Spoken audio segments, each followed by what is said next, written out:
திட்டங்களை மாதிரியே திட்டங்களுக்கு வைக்கப்படுகிற பெயர்கள் ரொம்ப ரொம்ப முக்கியமானது அப்படின்னு நான் நினைக்கிறேன். தமிழ்நாடு அரசினுடைய திட்டங்களுடைய பெயர்கள் இருக்கு இல்லையா, அது ஒரு வரலாற்று முக்கியத்துவம் வாய்ந்த ஒரு செயல்பாடாக இருக்கிறது அப்படின்னு உதாரணத்துக்கு சொல்றதா இருந்தா, இப்ப நீங்க வந்து மணிமேகலை புத்தர் இருக்கிற காப்பியம், அந்த காப்பியத்துல செவிடு குருடு ஊமை இப்படி சொல்ல மாட்டாங்க. காது கேளாதார், வாய் பேசாதார், பார்வையற்றோர், அப்படி அதுதான் தமிழ் பண்பாட்டினுடைய உச்சம்னு சொல்லலாம்.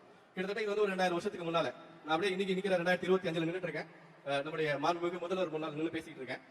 இங்க இவர்கள் வைக்கிற திட்டத்தினுடைய பெயர்களை நீங்க பாருங்க. கட்டணம் இல்லா பயணம், இலவச பயணம் இல்ல, மகளிர் உதவி தொகை இல்ல, மகளிர் உரிமை தொகை.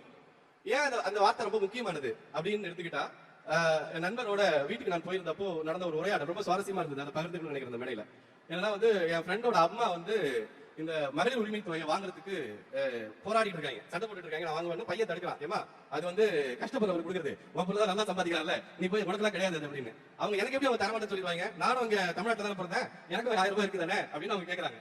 அப்ப நான் அவங்க கிட்ட கேட்டேன், அவன் பையன் தான் சம்பாதிச்சு ஒன்று கொடுக்குறான்ல, அப்புறம் என்ன நீ ஏன் வந்து போயிட்டு அந்த உரிமை தொகைக்கு நிக்கணும் அப்படின்னு கேட்டப்போ அவங்க சொன்னாங்க, இது என் பையன் பண்ணாது, ஏன் பணம், இதுதான் உரிமை தொகை அப்படிங்கிறதுடைய அது தன்னுடைய பணம் அப்படின்னு கருத்து இருக்குல்ல, இதுதான் சுயமரியாதை தருகிறது, இதுதான் தன்னம்பிக்கை தருகிறது. இங்க நின்று பேசிட்டு இருக்கிற எல்லாருமே வந்து அதான் வந்து இங்க இது பண்றாங்க.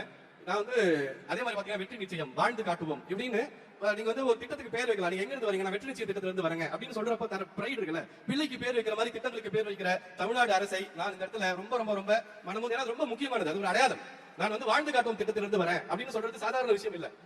நீங்க எங்க இருந்து வரீங்க, வாழ்ந்து காட்டும் திட்டத்திலிருந்து வரீங்க, அந்த சொல்லே வந்து உங்களுக்கு ஒரு பாசிட்டிவான ஒரு எனர்ஜி கொடுக்கும், ஒரு தன்னம்பிக்கை கொடுக்கும். அந்த வகையில பார்க்கிற பொழுது திட்டங்கள் எவ்வளவுக்கு எவ்வளவு சிறப்பானதாக இருக்கிறதோ அதே போல திட்டங்களுக்கு வைக்கப்படுகிற பெயர்களுக்கு பின்னால ஒரு பேர். ஏன்னா நான் வந்து இங்க வந்து ஊனமுற்றோர் சொல்றது, மாற்றுத்திறனாளி சொல்றது சாதாரண விஷயம் இல்ல.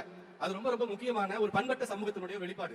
ஒரு தமிழ்நாடு இன்னொரு ரொம்ப முக்கியமான விஷயம் நான் முடிக்கிறதுக்கு இடமா வைக்கிறது என்னன்னா, இந்த திட்டங்கள் எல்லாம் தமிழ்நாடு எவ்வளவு முன்னேறியது அப்படிங்கிறதோ, தமிழ்நாட்டில் இதனால என்ன வளர்ச்சி பெற்றது அப்படிங்கிறதோ அந்த பேச்செல்லாம் எனக்கு தெரிஞ்சு ஒரு 2 வருஷத்துக்கு மேல முடிஞ்சிருச்சுன்னு நினைக்கிறேன்.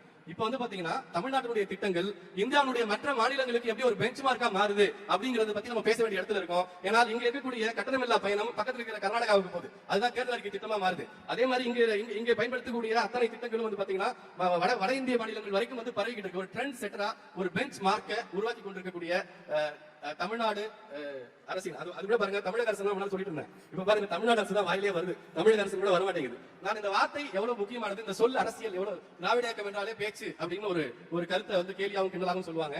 ஆனால் நாம் உரத்து சொல்ல வேண்டியது, இங்கு பேச்சே அரசியல் தான்.